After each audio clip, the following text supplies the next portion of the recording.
సబ్సిడీలకు కోతలు. అవును. కేంద్ర ప్రభుత్వం ప్రవేశపెట్టిన మధ్యంతర బడ్జెట్‌లో పలు సబ్సిడీలకు కేటాయింపుల్లో కోతలు విధించింది. ముఖ్యంగా రైతులకు అందించే ఎరువులు, ఆహార అదేవిధంగా పెట్రోలియంకి సంబంధించి ఉత్పత్తులకు సంబంధించి కేటాయింపులను అయితే బడ్జెట్‌లో గణనీయంగా తగ్గించింది. ఎరువుల సబ్సిడీ 1,64,000 కోట్ల నుంచి ఇక్కడ ఉంటే గత ఏడాది కేటాయించిన 1,89,000 కోట్లతో పోలిస్తే ఇప్పుడు 13.2% అయితే తగ్గించింది. అలాగే 2023, 24 బడ్జెట్‌లో 1.55 లక్షల కోట్లు కేటాయించారన్నమాట. యూరియాపై సబ్సిడీ, ఇతర ఎరువులపై పోషకాల ఆధారిత సబ్సిడీ కూడా ఇస్తుంది.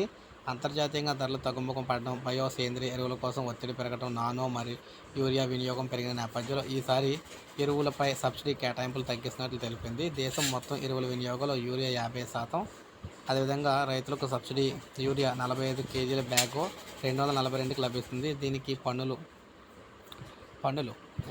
ఇక్కడ వేపపూత ఛార్జీలు కూడా అదనంగా ఉంటాయన్నమాట. అయితే ఇదే బ్యాగ్ అసలు ధర సుమారు 2,200 అయితే ఉంటుంది. 2024-25 ఆర్థిక సంవత్సరానికి సంబంధించి ఆహార, పెట్రోలియం ఉత్పత్తులపై ఇస్తున్న సబ్సిడీకి సంబంధించి కేటాయింపులు కూడా కేంద్రం తగ్గించింది. ఆహార ఉత్పత్తుల సబ్సిడీ కోసం బడ్జెట్లో 2 లక్షల కోట్లు కేటాయించింది. ఇది గత ఏడాది కేటాయించిన దానికంటే తక్కువ అనమాట.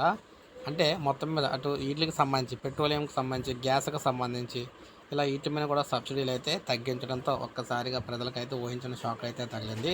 అటు రైతులకు, ఇటేమో పెట్రోల్కి సంబంధించిన విధంగా ఆహార ఉత్పత్తులకు సంబంధించి